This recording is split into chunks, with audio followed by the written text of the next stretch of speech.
Okay, I think we're live. Yes, we are. So, good morning, everybody. This is Jeff Goldberg from the Sales Pro Network, coming to you live from Long Island this morning on a special Monday edition of Facebook Live. I'm really excited today, and I'll tell you why in just a moment. I'm the founder of the group, the Sales Pro Network, here on Facebook and on LinkedIn, although we're really not very active on LinkedIn yet. And I founded this network to be a place where salespeople like you and me can come to ask questions and get coaching, not just from myself as a sales trainer, but from other wonderful sales training experts and sales gurus like our guest today. You can get your questions answered. You can share your challenges, your successes, and it's a place where you can come usually every other Friday to see a great Facebook Live interview with fantastic guests, because turns out I just know a heck of a lot of really great people, and it's my pleasure to introduce the next one. Please join me in welcoming Adrian Miller of Adrian Miller Sales Training. Good morning, Adrian. Hi, Jeff. Hi, everybody. This is great. Thank you for having me and joining everybody on Facebook and Zoom and everywhere else we find ourselves these days. Adrian, if you would please, first of all, thank you for joining us today. Today, we're going to do something a little different. Normally, I interview our guests, but Adrian and I are going to do what we call the Adrian and Jeff Show. We've done this numerous times in front of live audiences. Usually we have a PowerPoint that we can show, but I was unable to figure out how to show both of us and the PowerPoint, so we're PowerPointless today. We're naked. Maybe this is Adrian and Jeff Show Unplugged. We'll each give you our 5 top tips for increasing your sales and improving your performance. But before we do that, Adrian, could you just give a little bit about your background and your history, how you got into this crazy business of sales training, and maybe tell people a little bit about yourself? Sure, thank you. So this is so much fun to get to do this with Jeff again. I love doing it face to face and in person, and hopefully we'll get to do that again soon. But this is going to be a fun, hopefully very beneficial session. So yeah, I've been doing sales consulting and training for, oh my gosh, 32 years. And it's been a great ride. I love doing it. I started doing it after working in advertising and marketing, and started my own business thinking it was going to be a 1-year gig. Found out that I was happy doing it and found out I was pretty good doing it. And hence 32 years later, and we work with clients across every vertical, doing very customized sales training, but also a lot of sales strategy, lead generation, development for some of our smaller and middle-sized clients. I'm also a writer. I run a networking community and an integrated marketing company. And I was going to say, and in my spare time, I travel. We can't do that now. I go to the theater. We can't do that now. I like to do lots of cultural things. We can't do that now. So I'm basically doing all of those 4 business things 24/7. Yeah, I was going to ask when you sleep, but I know you barely do. Plus, you've got a beautiful granddaughter that you're watching grow up. And I have to say that Adrian is my not my guru, but my wannabe when I grow up, in terms of going to the theater, because as much as I love the theater, she goes 20,000 times more than me. And I love watching you travel on Facebook. It's great to see your pictures, because you are truly a highly experienced world traveler. Thank you. I can't wait to go again, but I'm not going to be one of those first people on those planes. I got it. And good morning to Lee Green, Beth Granger, hi, Larry Weiss, Beth Granger twice, beautiful. And Beth saying, hi, neighbor. So I'm going to jump us right in. We'd like to give you each our 5 top tips for increasing your sales and being more effective and bringing yourself in more money. And since I usually go first, I guess I'm going to stick with that, Adrian. And my first tip is consistent prospecting, because there's a direct relationship between prospecting and getting paid. In fact, when I work with a coaching client, the first thing we do is we set a goal, because you have to have a goal to work towards. But the second thing we do is I ask people to show me their calendar. And the reason I ask them to show me their calendar is because I'm looking for something in particular. And that particular thing is, when are you prospecting? Because there's absolutely, in my opinion, almost nothing, and maybe nothing, that you can do as a salesperson that's more important than consistently prospecting. And by consistently, I mean each and every day, even if it's just a little bit. And the reason is There is a relationship between prospecting today and getting paid tomorrow, but it's not that you prospect today and you get paid tomorrow. In fact, you prospect today and you get paid somewhere way down the line tomorrow. And if I could show you a PowerPoint explanation of this, it would show you a long flow chart of how long it takes me to get paid. I'm going to shorten the story to 15 seconds instead of the usual 5. But typically, from the time I first meet with somebody, and Adrian, maybe you can back me up on how this works for you. From the time I first meet with somebody for training purposes till the time I get paid, it's about 4 to 4.5 months. From the time we first have a meeting, and then we actually typically have 3 meetings over an 8-week period, because I have about an 8-week sales cycle. When somebody finally shakes my hand and says, yes, Jeff, we'd like to use you for training, they don't give me a check that day, because on that day, we have to pick training dates. We have to bring people in possibly from a small area, maybe from across the country, sometimes from around the world. We've got to coordinate all their calendars with the VP of sales or the owner's calendar, plus my calendar. I have to write the program, put together the workbook. A room has to be booked. There's a lot of things that have to happen from the time I first meet with somebody till the time I actually get paid. And typically that is about 4 to 4.5 months. And my point is, if I do not prospect today, I can't get a paycheck 4 to 4.5 months from today. And if I don't prospect tomorrow, I can't get a paycheck 4.5 months from tomorrow. Now, the fact is, like Adrian, I own my own business. I don't need a paycheck every day, because when the checks do come in, they go into my hot little pocket. But I certainly don't want to go more than a couple of weeks or maybe a month, 2 at the most, without getting paychecks. And the thing that I find happens most often, and Adrian, I'd love to hear your comments on this, is when we're salespeople and we're selling, we get busy, because by closing deals, we now have to perform. We have to fulfill on those deals. So we get busy. And typically the first thing to go is prospecting. So consistent prospecting to me is my number 1 tip for making sure you get paid consistently. Maybe before you go on to your first thing, Adrian, could you comment on that at all? Absolutely. And I agree with you 100%. And you explained it perfectly. And I usually explain it with peaks and valleys. And so exactly right. When you have done your prospecting and the business comes in, you get so incredibly busy doing the work that you push off prospecting, because maybe it wasn't your most favorite thing to do anyway. And so you push it off. And when you do that, you can count out the weeks or months that you will fall into that valley. So I agree with you, Jeff. You may not be doing a full blown out prospecting initiative, but you have to do something every day.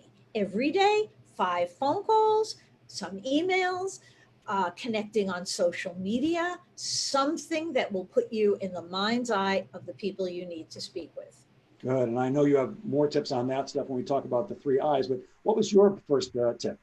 Okay, my first tip is what makes you different, because you can do all this wonderful prospecting. In fact, you can do all this great stuff and still have a tough time winning new business if you have not been able to come up with what makes you different in the marketplace. Understanding the marketplace is incredibly competitive and filled with honorable competitors, not just the people who really, pardon me, suck at what they do. But when you're selling, I hate the word against, but when I'm selling against Jeff, I know I have someone who knows his stuff, who's excellent, who's expert, and so I need to know what makes me different. But beyond what makes me different, it's how my points of differentiation equal an improvement for that prospective client. Because if it's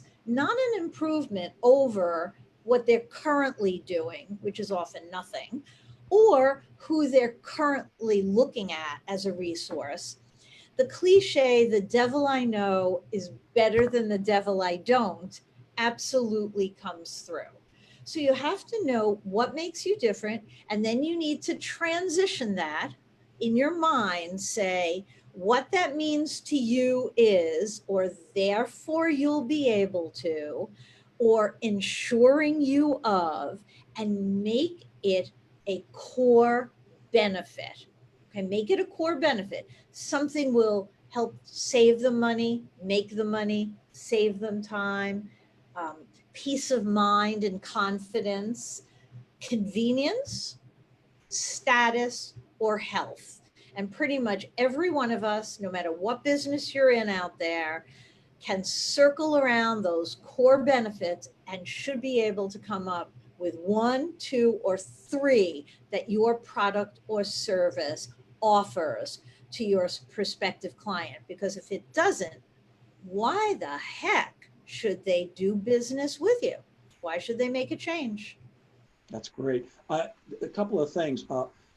One is you point out the crucial necessity for pointing out the benefits to prospects. And so many salespeople, even highly tenured salespeople, don't seem to get the difference between features and benefits. But it's crucial that we point them out. And I'm often argued with by people. Well, when you talk about the features, the prospect understands the benefit. I don't want to take a chance on that. And I think that, like you, I think the easiest way to tie every feature to its corresponding benefit is to talk about the feature and then say exactly, and here's what that means for you, or and here's how that helps you, or and here's what that does for you, because I'd rather take the chance on insulting a prospect's intelligence by pointing it out than take the risk of them not seeing the benefit and us walking out without a sale. The other thing I wanted to bring up is quite often when people are talking about what makes them different, they often confuse that with what makes them better. And I know you have some strong feelings on that. Could you elaborate a little bit? Totally. Better, if someone tells you, this is why I'm better, their shoulder blades, your shoulder blades immediately go up. You become defensive because no one ever says, I'm not better. Okay. So when you people have been sold that bill of goods forever and a day. So it is a much more impactful statement to say what makes me different is, or actually, would you like to know what makes us different? And if they say no, the opportunity to sell is actually very, very, very slim. So you're kind of screening and qualifying them anyway. What you said, first of all, in writing, there's an old cliche, features tell, benefits sell. Okay. And what I do sometimes I too hover in the, oh my God, I hope they don't think that I don't imagine they already know this. And I may start with, hey, Jeff, I know you know this, or I'm sure you're aware of this, but just bear with me. Let me just go through this one more time. And I kind of soften it and package it a little bit to make them feel a little less resentful. But the word better is a very problematic word. Lots and lots of salespeople use that, much to their chagrin. What they get is a highly defensive prospect. Highly defensive prospect. Yeah, what we want is the prospect to see that what you're offering is better in their own mind, but for us to point it out, especially when we're selling against an incumbent, what you're saying is, oh, I'm better, which means you made a stupid decision previously. And why would you want to insult the person that you want to do business with you? It doesn't make sense. Oh, you're working with them? Oh, silly you. We're so much better. Yeah. Those guys suck. You're an idiot. Right. Now buy from me, please. Yeah, right. It doesn't work. The next point that I've got, the next tip is what I always tell audiences. If you only learned one thing from spending an hour or a day with me, this is, now, of course, like Adrian, I give lots and lots and lots of information in every talk and every training. But if people only walked away with one thing, this would be the one thing that I wanted them to learn. And I call it the BNAS, and that stands for the Best Next Action Step Philosophy. It's very simple. It simply means you never leave a meeting or a phone call without setting up the next meeting or phone call right then and there. And I know that those who've heard me speak on this before probably think I'm a broken record, but I can tell you that if you only took one thing away from any interaction with me, this really is the one I'd want you to get, because I guarantee you it's a moneymaker. I guarantee this one thing will put money in your pocket if you make it an unbreakable rule to never leave a meeting or a phone call without setting up the next meeting or phone call right then and there. Because here's how it typically works. If I was trying to sell Adrian my services, it would probably end something like this at the end of the first meeting. Let's assume Adrian's a vice president of sales at a large organization. She'd hear something like this. Well, Adrian, you know what? You've given me a ton of great information today, and here's what I think we should do. I'd like to go back to my office, think about everything we've talked about, put together some ideas on paper on how we can increase sales at Adrian Miller Co. And once I've got that all written up, I'll give you a call. We can set up another appointment. I'll come by and share that information with you. And then you'll have all the information you need to make an intelligent decision whenever you're ready. How does that sound to you, Adrian? And the Adrian in that case always says, absolutely. When can we have that date? Yeah, they always say absolutely or sounds good or terrific, because what they are really saying there, yes, is it's okay if you, Jeff, go back to your office, write up a proposal, call me. Didn't say I'd take the call. Excuse me, didn't say I'd take the meeting. It's okay if you go do a bunch of work and then call me. However, a far better way would be to end the meeting like this. Hey, Adrian, you've given me a lot of great information today, and here's what I think we should do. In my professional opinion, I think I should go back to my office, think about everything we've talked about, put some ideas on paper on how we can increase sales at Adrian Miller Co. And I'd like to come back and show you that outline of ideas next Tuesday at 3 o'clock. How does that sound to you, Adrian? Okay, so I'm going to play devil's advocate. I'm going to say, well, it may be a little premature. Don't you think? Can you give me time to think about it? Right, except there's nothing for you to think about yet. All I want to do is come back and share my ideas with you, because what's going to happen at that meeting is I'm going to go over my ideas. I'm going to get your feedback and maybe put some tweaks in there. And then I'll either set another meeting to come back and share my revised ideas, or if you just need some time, you can take that, because what I want to do is I want to give you all the information you need to make an intelligent decision whenever you're ready. So would it be okay if I come back and just share my initial ideas next Tuesday at 3? Sure. Now, what did Adrian just tell me? What she told me was, I'm interested. Because Adrian, a busy executive, whether she's the president or the CEO or the VP of sales or whatever her title is, she's a busy executive who has already given me some of her time. And when she agrees to give me more of her valuable time, she's telling me she's interested. And I know that I speak for both of us when I tell you, we only want to work with interested people. They're busy, we're busy, and we need to have some way to figure out, are they interested? And the way I do it is, will you give me some more of your valuable time to see my proposal? Adrian? So you know what this eliminates totally, and this I hear this from people.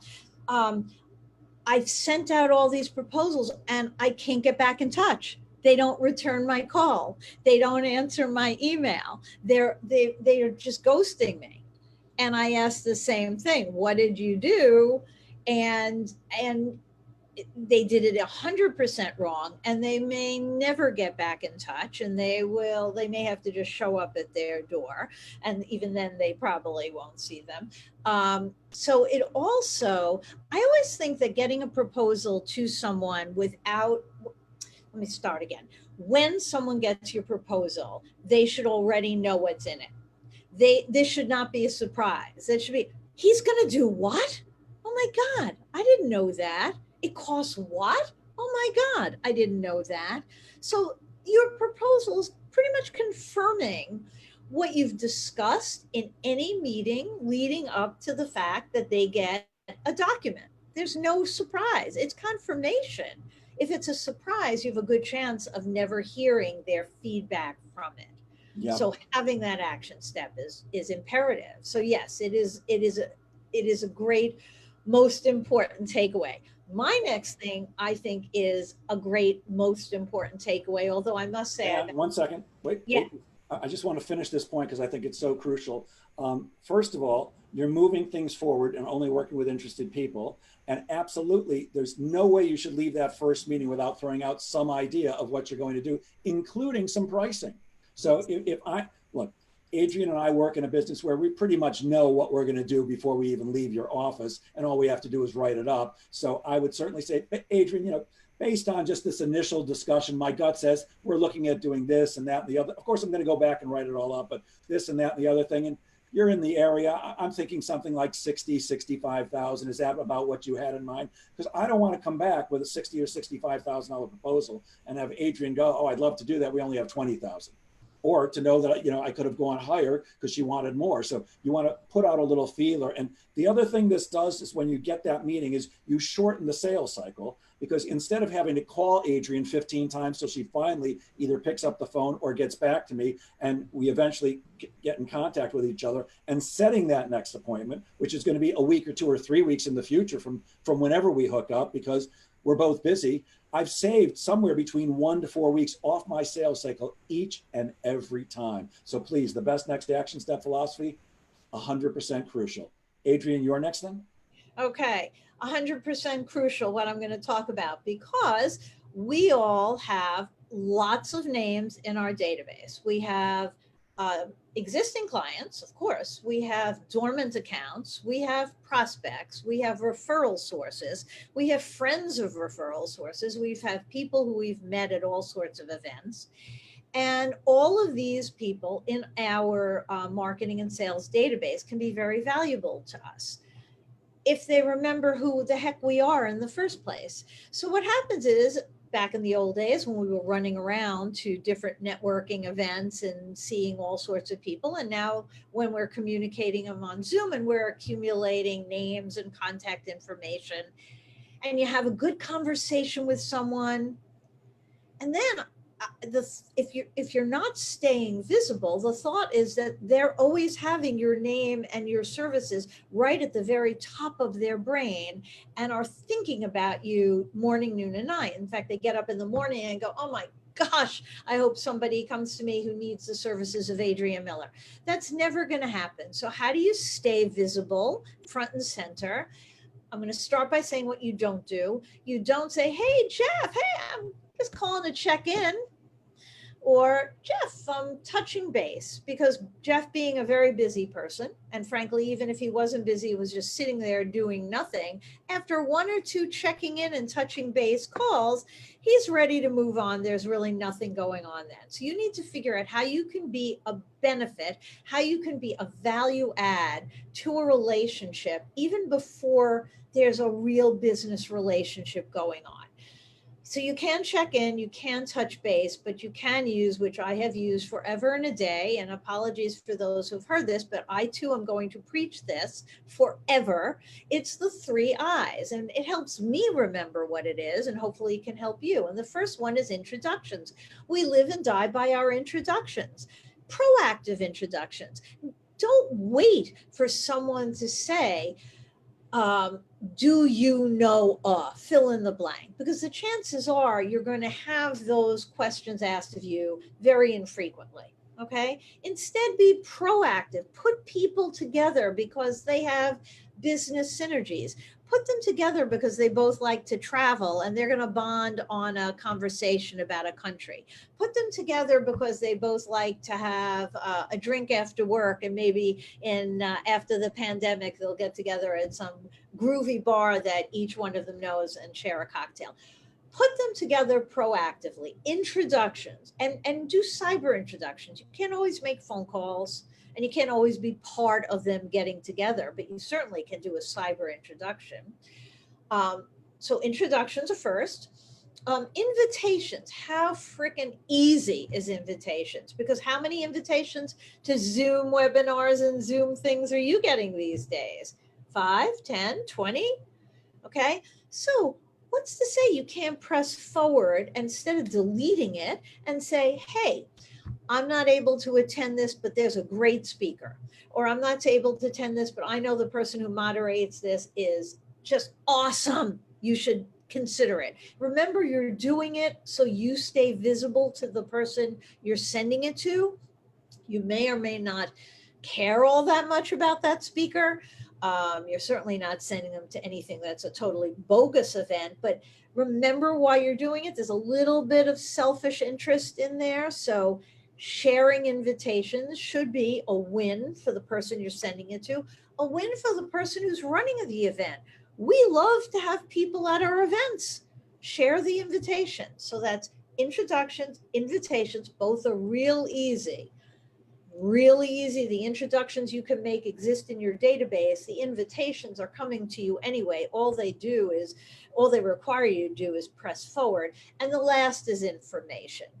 Articles, TED Talks, um, newsletters, things that have value. And if you don't get that to you coming in, you should be subscribing to some informational newsletters and white papers that come to us and we just receive them.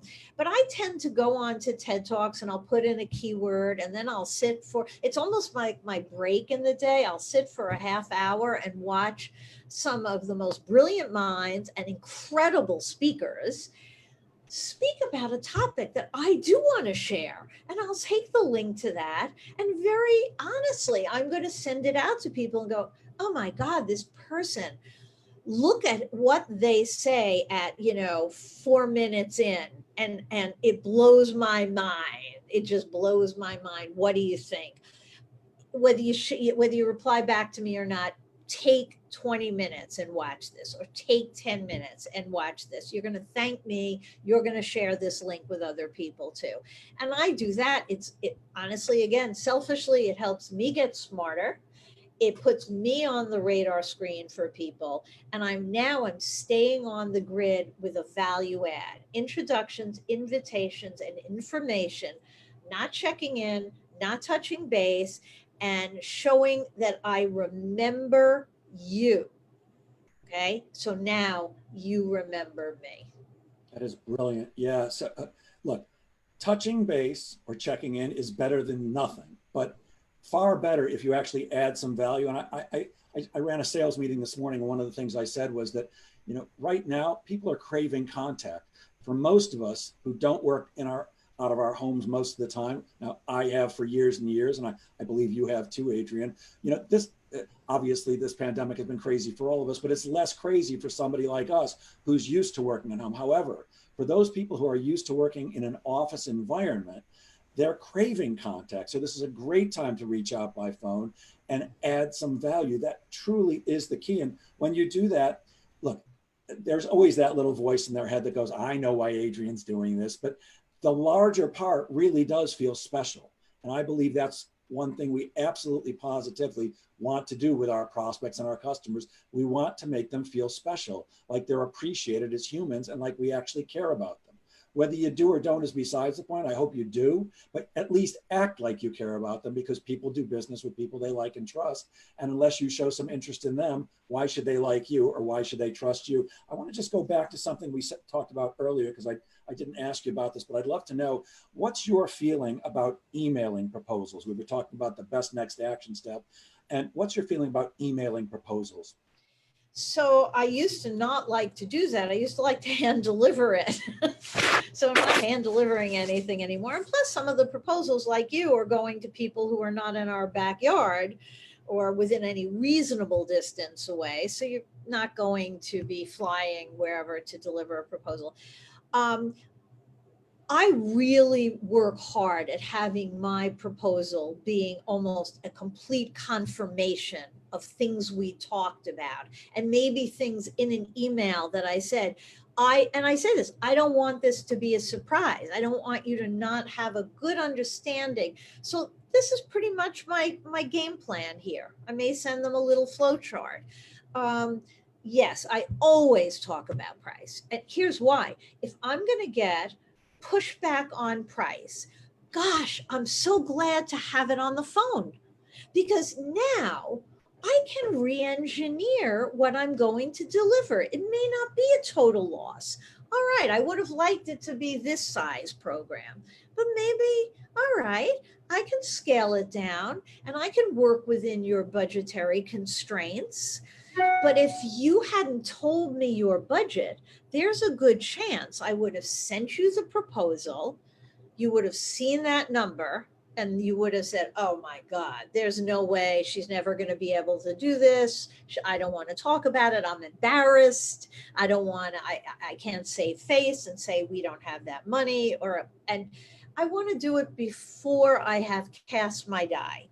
So my proposals are really almost confirmation of everything we talked about, and I can email them because, man, you have already heard it, seen it, and pretty much agreed with it. A lot of the time, now that's not to say I have 100% close rate, because we would all know I'm lying and Jeff would be kicking me under the proverbial virtual table saying liar.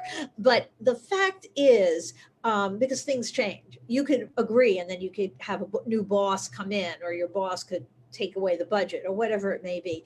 But my close rate is much higher when you've signed off on something before you get the quote formal document. So yeah, I do email. And now, yeah, Well, now that the mail doesn't get delivered anymore. So the thing we have to keep in mind, I think, is that if you do not have that pricing conversation before and the first time that your prospect is going to see your pricing is in your proposal, then my coaching would be send over the proposal minus the pricing page and save that for when you're actually going over it with people, and refuse to talk about it unless they get on the phone with you. Because I don't want it to be a shock to people. The other thing I'll tend to do is I want to make an appointment. If I'm going to deliver a proposal via email, great. When would be a good time to talk about that, Adrian? Because you might have some questions. I want to make sure I answer those questions for you, so that when you do have, so that you have all the information you need to make an intelligent decision whenever you're ready. So I want an appointment, and I do want to ask that budget question. A lot of times people are hesitant to ask, do you have a budget for this, or what's in your budget? And the reason they're hesitant to ask is because prospects often don't want to let you know. And I think we should all understand the psychology here. Your prospect believes that if they tell you what their budget is, that you're going to come back with a proposal for $1 less than that. So my advice would be, when you're talking about budget, and if I was saying, hey Adrian, what kind of a budget did you have in mind for this project? And Adrian just goes, I don't really know, give me your best shot. I'm going to say, great. So if I came back with $1 million proposal, would that be okay? And I'm guessing Adrian would go, no, I'm not going to do something for $1 million. $500,000? No. Eventually, we're going to get to a point where, I'll say, is it 100,000 in range? No. Well, why don't you tell me? Here's the thing, Adrian. You probably think that I'm going to come back with whatever number you tell me minus $1, but that's not really the case. What I'm looking for is, I don't want to waste your time. I don't want to come back with an $80,000 proposal if all you've got in the budget is 40. So in order to not waste your time, can you give me a rough idea of what you were thinking? And I think it's useful to note, I'm making it about them. I'm trying to do something good for you. Now, of course, what I'm really trying to do is something good for me, because the more I understand about your budget, the greater the chance of me coming back with a proposal that works for you, just like Adrian was talking about. But I make it about them by saying, I don't want to waste your time.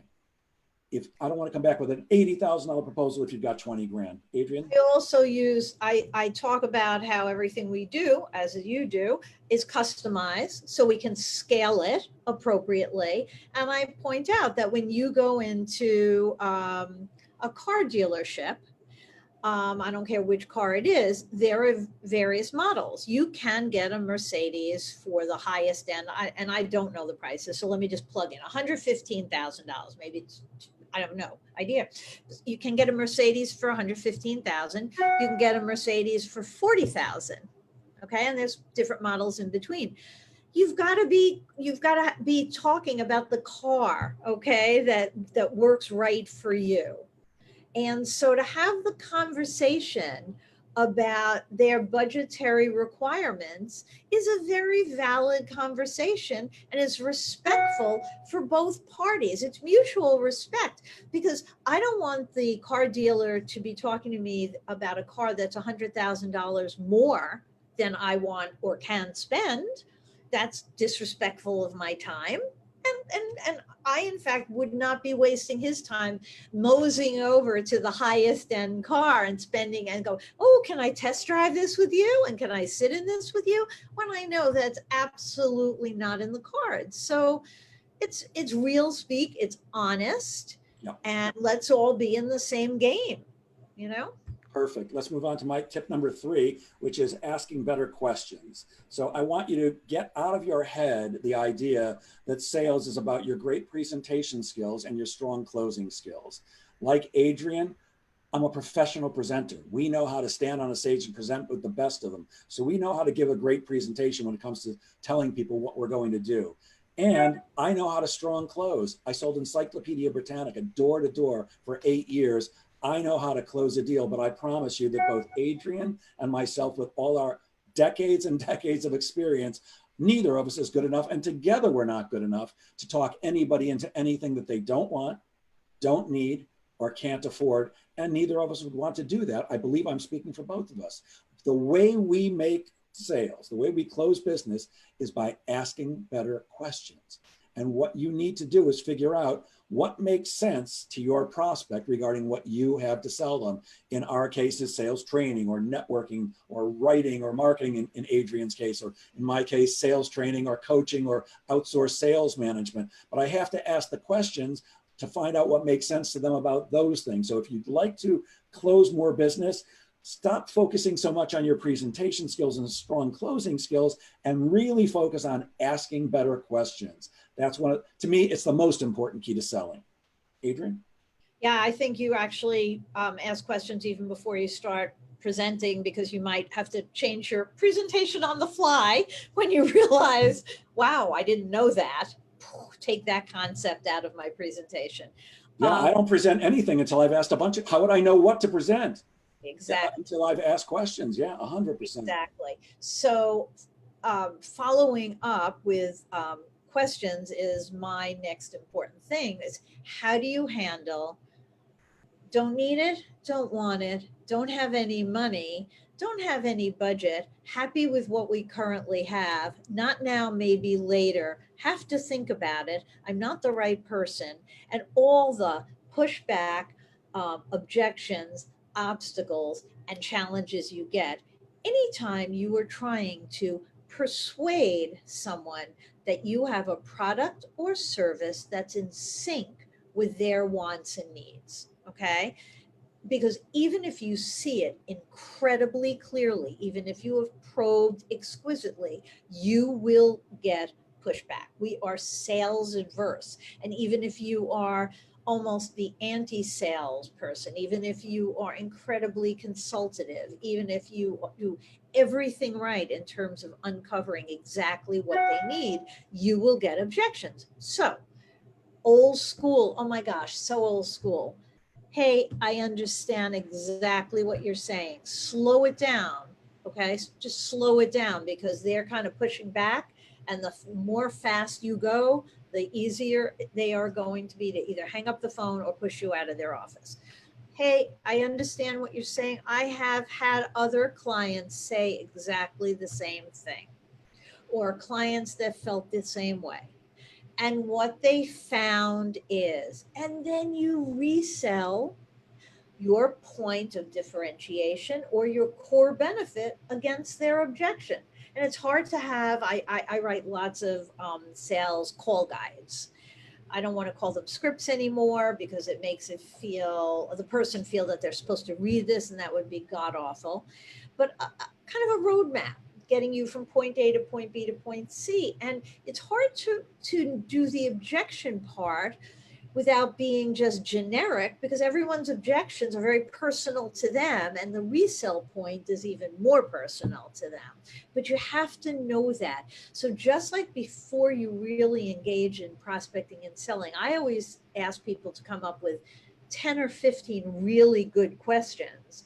I always say you should have in your head and probably written down, what are you going to say when someone says we can't afford it? What are you going to say when they're happy with what they're currently doing? What are you going to say when they have to think about it?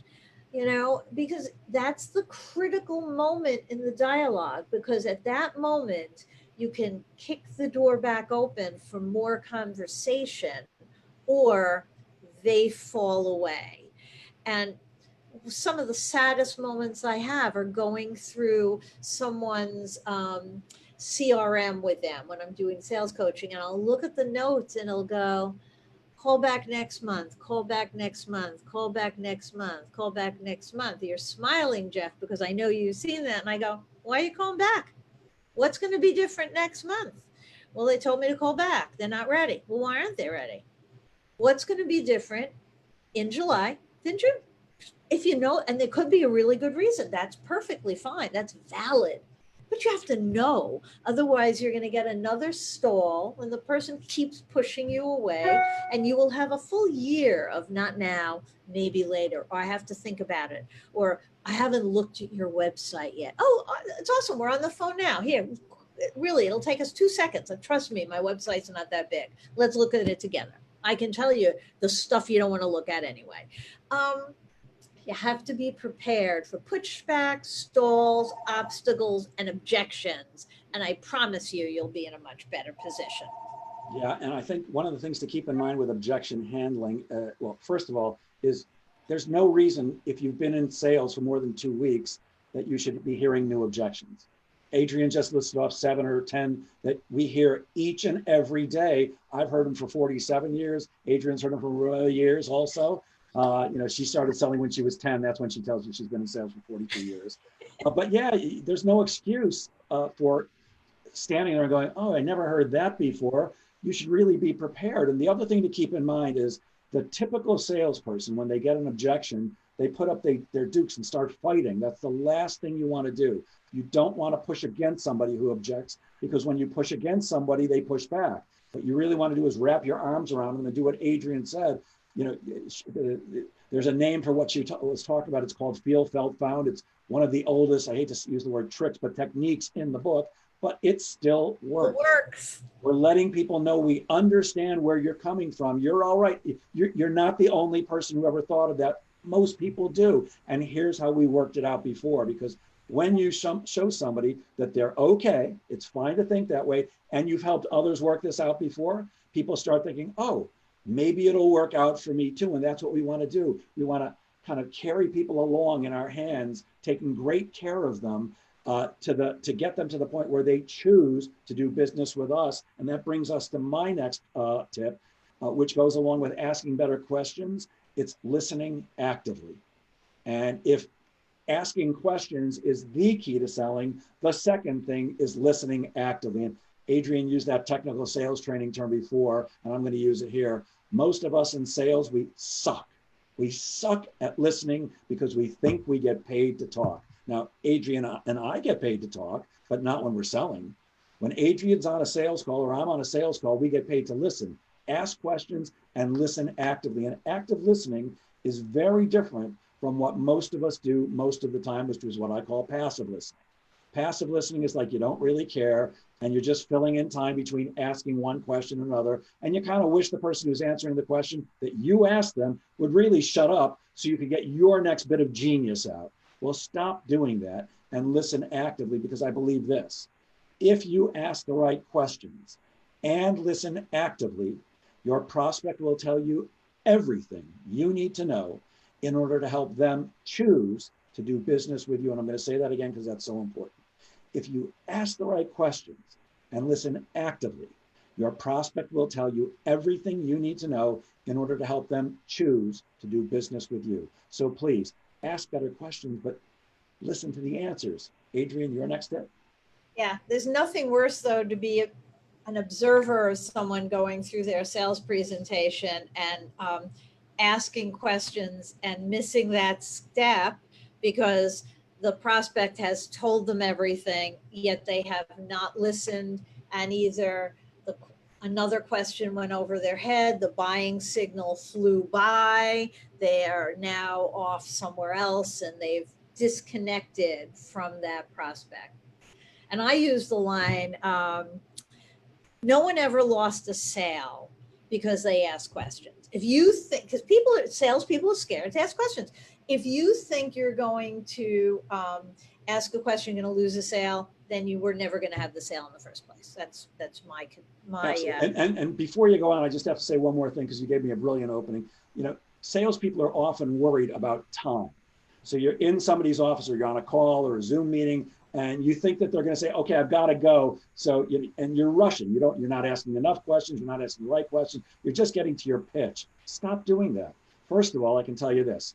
In 16 years of owning my own business, I only deal with presidents, CEOs, business owners, and the global god or goddess of sales, each and every one of them, very busy people. I don't deal with anybody who's not busy. I know Adrian doesn't, and you probably don't either. I have yet to be kicked out of anybody's office because the meeting took too long. And my first meeting with an executive like that is typically 90 minutes, 9-0. I can't remember the last, in fact, I don't think I was ever kicked out of anybody's office and said, gee, Jeff, my next meeting's come up because you asked too many questions. And by the way, if that ever happened, I'd simply schedule another meeting. Wow, we were having a great time exchanging a lot of information. Why don't we schedule another meeting? I can get more information and tell you a little bit about us. But yeah, don't rush that. Listening actively is crucial. Adrian? Totally.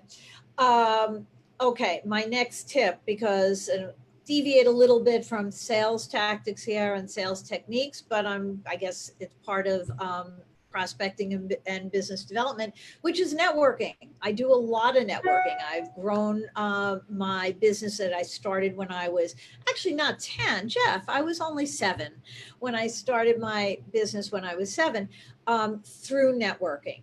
I am instinctively a very good networker. I think because I do listen and I am really interested. I really am interested. So I'm a good networker. But beside those two things, I'm a very proactive networker. And I think that is because I'm in sales. And I don't take opportunities, I make opportunities. So I'm strategic and proactive. So I look for ways I can put people together that will be mutually beneficial. You need to do that as well. Networking needs to play a role in your business development endeavors. You need to factor in time in that week, that 7 days of business development endeavors, learning and development, your own personal education, working with clients, doing the work, all those things that comprise our week. You have to factor in networking.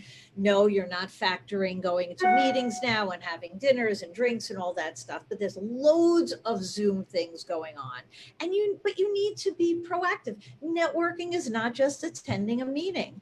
In fact, if that is all it is for you, don't bother. Start happy hour earlier. Do not waste your time. And if you're not going to approach networking in a proactive and strategic way, again, don't waste your time. Proactive, again, I think I talked about it before, means putting people together because you see synergies, or even think about this. You know an IT person who works with small to mid-sized businesses and between 20 and 100 people. You know someone who does PR, graphic design, web development, it doesn't matter, for the same size market, all right? They're not competitors. They're not competitors at all, but they're working with the same type of marketplace, possibly talking to decision makers, the same decision maker. Why not put them together? Because if I'm the IT person working with a company and I'm getting close with the people and I'm finding out, wow, we really need to do our website over, etc. Now you've got opportunities to make connections that are substantive. So put people together because they share commonalities as to the industries they work in, the size of companies they work in, the types of decision makers they work in. Try to set yourself a goal.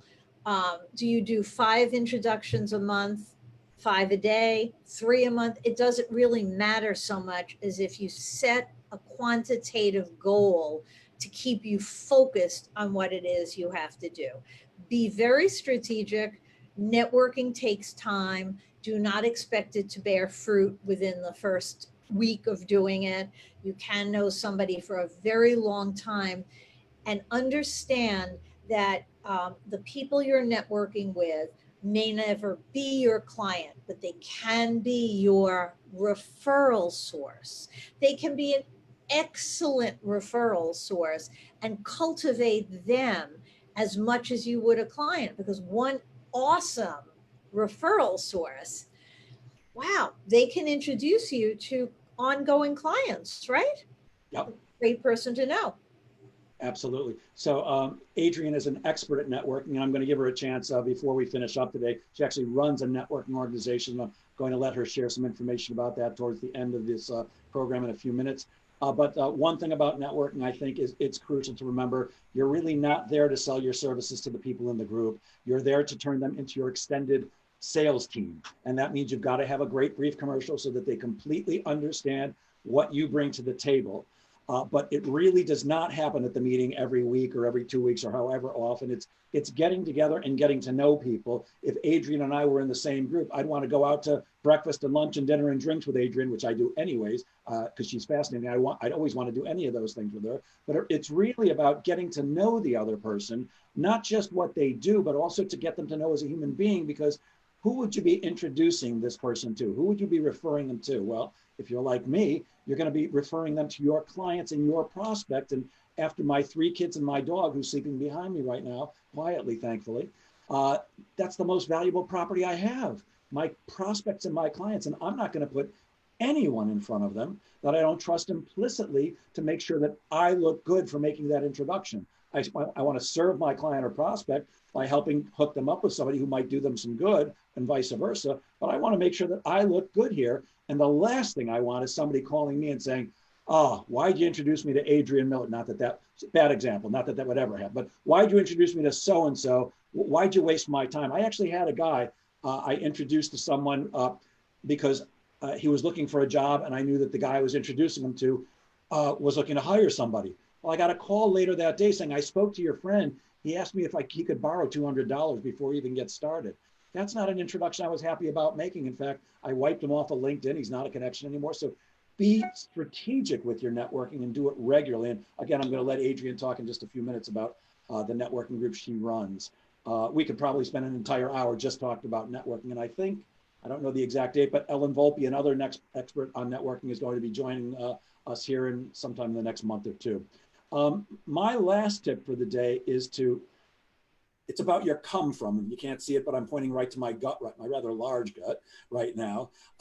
Your come from when you're selling should always be helping. It's serving. How can I serve you? If you just need to make some money, I get it. Me too. I still need to make money too, but my come from is always, I'm here to serve the person that I'm talking with. I'm here to serve the company and the people. I know that I speak for both Adrian and myself, that when somebody chooses to do business with us, I take it as a huge honor and a huge responsibility, because what they're saying to me and Adrian is, we trust you with the future of our company.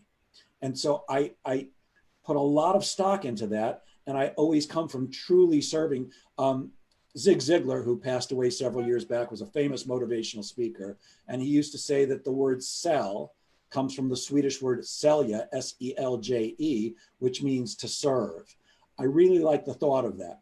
Of course, I'm the kind of guy who looked it up in Google Translate, and it does not mean to serve. But I like the thought of it. Even though Zig was just saying that, I really like the thought of it. So when you're selling, your thought should truly be, how can I help this prospect? How can I help this prospect choose to become a customer? And then how can I help them do whatever they're trying to do better? Because that's our job when we're selling, to help people do what they're doing better, more effectively, more efficiently, quicker, cheaper, whatever it is. But that's our job. So always, always come from service. And Adrian, your final tip? Okay, I love that. I really love that. My last final tip isn't quite as inspiring because I'm like feeling inspired now. It's about not BSing yourself with productivity. Seriously, I know some really awesome salespeople. They have all these tactics down. They're selling a terrific product or service, and they are nowhere near where they should be in terms of their sales. And why might that be? They're not doing it enough. They're not productive enough. I don't care who you are. You can be have the best skills on your basketball team or your hockey team or whatever it may be. And if you're not in the game, then no one gets to take advantage of your skills and watch you score. You have to do it. It's work. There is a certain amount of prospecting and business development that has to be done. You have to be up at bat. You can't be a well-kept secret. productivity counts. And so you do have to keep track. I'm not a real numbers girl. That was not my strong suit. I was not screaming to go into a math class. But the fact is, you have to keep statistics. Sales is a combination of quantitative and qualitative.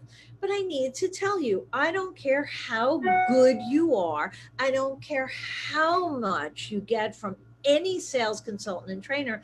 If you're not deploying these skills, if you're not making the calls, having the appointments, sending out the proposals, staying in contact, sending out email, sharing information, being on social media, etc., etc., etc., you're never going to get enough return on time or return on investment. So don't BS yourself. Keep your statistics, and you may look, when you look at your, I don't care.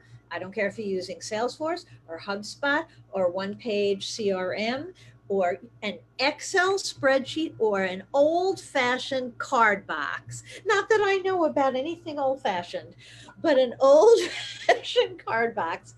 If you're not keeping track about how productive you are, you're probably being less productive than you could be.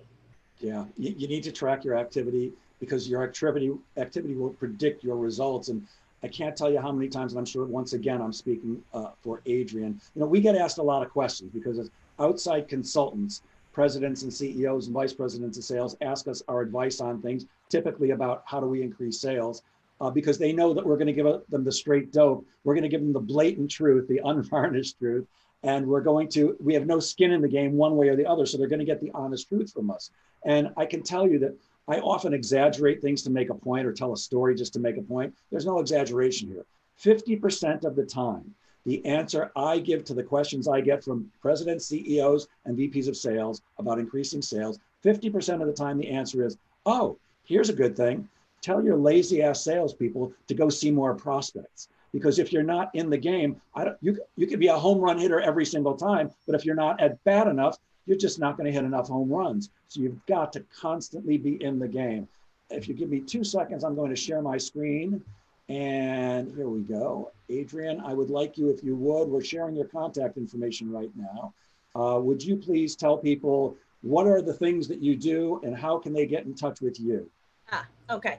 So what you have is, it's funny though, I have 4 websites, and the 2 that are up are the 2 that are going to be and are in the midst of being reworked right now.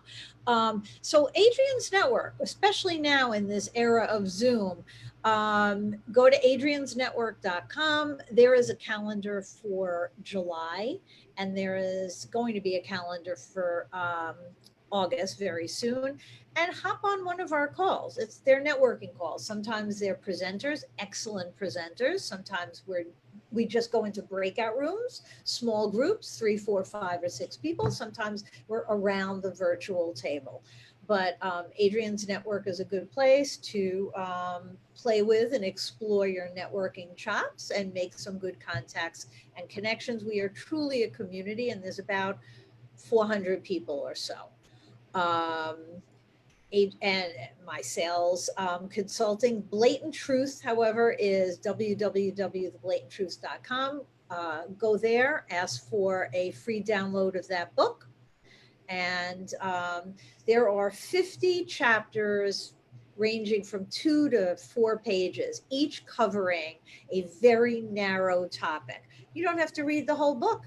You can look in the table of contents and go, gosh, I could use a little refresher on this, or I can use another perspective on that, or I need some fine tuning on this. I believe excellent salespeople do the fundamentals consistently and better than everyone else. It's built on fundamentals. If you look at a professional baseball player, a professional hockey player, they're doing the same things our kids do, just better. Okay, they really are. It's built on fundamentals. So I want you to download that book. It's a great way to refresh. And if you run a sales team, if you have people who you have doing the selling for you, give them the book. and let them shore up on some of the skill sets that they need to be rehashed and refreshed.